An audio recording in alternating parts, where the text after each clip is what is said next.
back with comedian David Boyle, and I'm quitting alcohol. I spoke to one of my good mates today. He hadn't drank or smoked any weed for like 4 or 5 months now. And yesterday he had his first drink. And his thing was more weed than it was booze. And he was like, as soon as that first beer went down, it was very fucking hard to stop. I'm like, yeah, I know. That's why I can't even have one beer. One fucking beer would be so nice.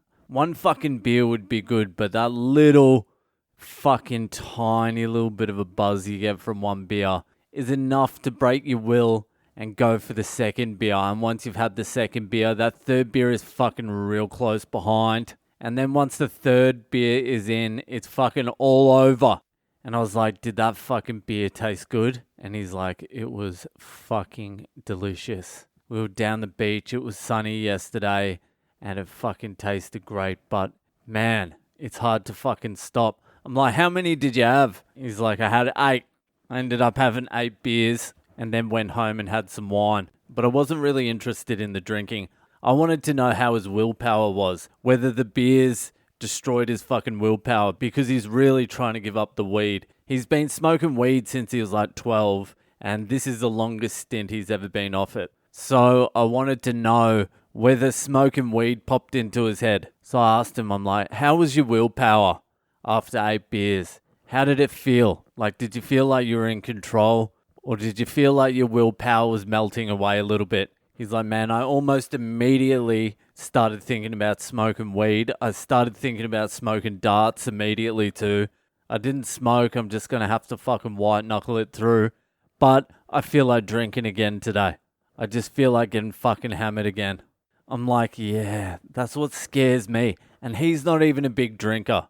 He's a pothead. I'm a drinker. If I had one drink, it'd be fucking all over and it wouldn't look good either. I'd be back on Facebook. I'd be getting blind. I'd be nude posting conspiracy theories on Facebook. What kind of life is that? But the other thing is, it's going to be really fucking interesting with him now because the idea of smoking weed's in his head now. And I reckon it might have triggered something off in him that's going to be very hard to fight off. I wouldn't be surprised if he starts smoking weed again in the not too distant future. I would say I would give it maybe a week or 2. If he doesn't smoke weed in the next 2 weeks, I would be very fucking impressed. Because once those triggers, once those alarms have been fucking set off, it's really hard to ignore them. It's even hard to ignore them when you start thinking of like fucking KFC or chocolate or an ice cream. It's fucking almost impossible to turn that off. You may be able to hold off a day or 2, maybe even 4 days, but eventually you're going to find yourself in line behind a fat chick at the petrol station holding 3 ice creams and a block of chocolate. It's just the way it is. And that's also why I'm a little bit hesitant to start smoking weed too, even if I only smoked it once a month.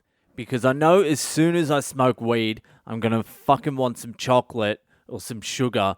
And once that floodgate reopens, that's fucking almost impossible for me to shut. The sugar fucking gate was the hardest one to shut. For me, that was harder than nicotine and maybe even booze. Especially because when you quit drinking, you fucking crave sugar. So you just fucking slamming sugar. Cupcakes, donuts, cream, fucking Nutella, ice cream, chocolate bars, just fucking everything. Just get it in. Once the sugar's back in, that might be a process of like maybe even a fucking year to shut that off completely again. Because I can't fucking moderate it. I can't moderate anything. I wish I could. And if I get back on the fucking shug, there's not much mental fucking convincing I need to do to get back on the darts because I am stinging for a fucking dart. I've still got a green pack of Golden Virginias just sitting there, just crying out, Boyle, smoke us. Just one, just smoke one. Just one little teeny weeny Golden Virginia. Roll it yourself. I would love to have 1 or 4 cigarettes, but I can't let that gate open either because that gate will take another like maybe 6 months to shut. So if I let the sugar back in, that's a fucking year to shut that gate. If I let the smokes back in, that could take another 6 months. The only reason it would only take 6 months is because I'll start chain smoking and I'll start waking up with heart palpitations and not being able to feel either arm or my feet. And that generally gets me off the darts quicker. So I've sort of got to the point with those things where I would fucking love to have them, but it's just too much work now. It would take me a year to get back on track to where I am now. It would take me a year to get where I am now. I haven't got that much time. I'm getting fucking older. I haven't got that much energy. The fucking Herculean mental effort doing all this took, I don't know if I could replicate it if it all fell to shit again. I don't think I could. I find it much easier to abstain from things, to not have it at all, than try and sneak something in. I'll give you an example. Like, I'm off coffee completely now. No coffee at all. But when I was drinking coffee, I used to have large cappuccino, 1 sugar. But I used to have like maybe 5 or 6 of them a day. So that's like fucking a litre, almost 2 litres of milk a day. Plus the sugar and the chocolate on top. You're looking at some man titties just in the coffee. So I'm like, fuck that. I can't be drinking that much fucking milk every day. So I went to black coffee, no sugar, no milk, just fucking black, double shot espresso with some water. And it takes you a while to transition from fucking large cappuccino with 1 sugar to black extra strong coffee. Takes you a couple of weeks, but when you get into the groove, you're like fucking sweet. So I would exclusively drink black coffee for about a month. And then I would think I'm just on top of it. So on the weekends, I would get a cappuccino, 1 sugar, as like a little present for myself. A cappuccino, 1 sugar with the chocolate shit on top, that's like a fucking milkshake. Let's be honest. It's barely coffee. So on the weekends, I would spoil myself with the cappuccino. And the first one you have back, the first cappuccino you have back, you're like, oh, this is disgusting because the milk tastes like shit. You can taste the antibiotics they feed the cows to keep the pus out of their udders. And you're like, oh, fuck. Nah, I'm good with the black coffee. I'll just continue getting black coffees.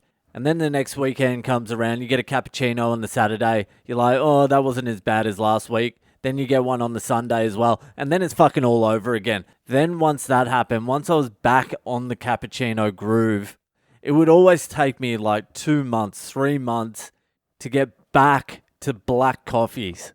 That happened maybe 10 times over about 3-4 years.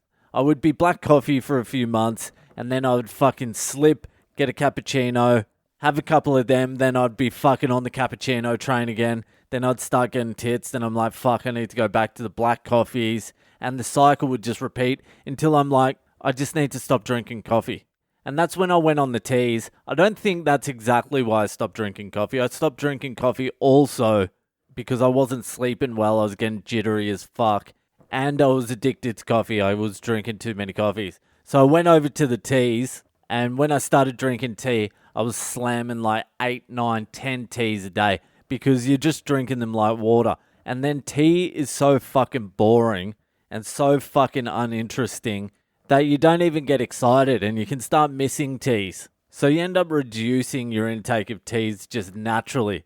Just naturally because it's so fucking shit. Although I do have a palate for a green tea now. But I'll probably have maybe 4 teas a day. Maybe 5. But sometimes 2. Sometimes 1. But the scariest one is obviously booze for me. I can see now if I went back to the booze, that is a gate I wouldn't be able to shut for. It could be up to like 3-4 years if I could ever shut it again. That's also a possibility that I would just go on a fucking tear until I'm dead. So yeah, it will be interesting to see if my mate does start smoking weed again. I'm tipping he does. I'm tipping within the next 2 weeks he's smoked weed again. Unless he listens to this podcast and fucking refuses to do it out of spite. That's the only way he won't smoke. And my comedian friend Miles Milson, remember how I told you he was at AA? I think it was like 5 days ago or a week ago or something. He's quit booze. He's back on the booze. He had 12 solid days off, but he said he's got it under control now. So what are you going to do? Anyway, that's it for tonight. If you're enjoying the podcast, share it around with your friends. Share it with someone you think might need help, like my friends. Can you share it with my friends? Share it with your family. Turn the news off. Have dinner listening to this podcast. That's what you should be doing. Bringing the family back together. You're all drunks. You're all alcoholics. Sit together. Have a meal together. Listen to the podcast. Put it in the middle of the table. Have a roast chicken. Mum can be sitting there on her fourth bottle of wine, Dad can be on the scotches, and the kids can be on fucking bulbs of nitrous oxide for all I care. Just sit and listen to the podcast as a family, bring it back together. Alright, that's it. I'll see you the fuck later.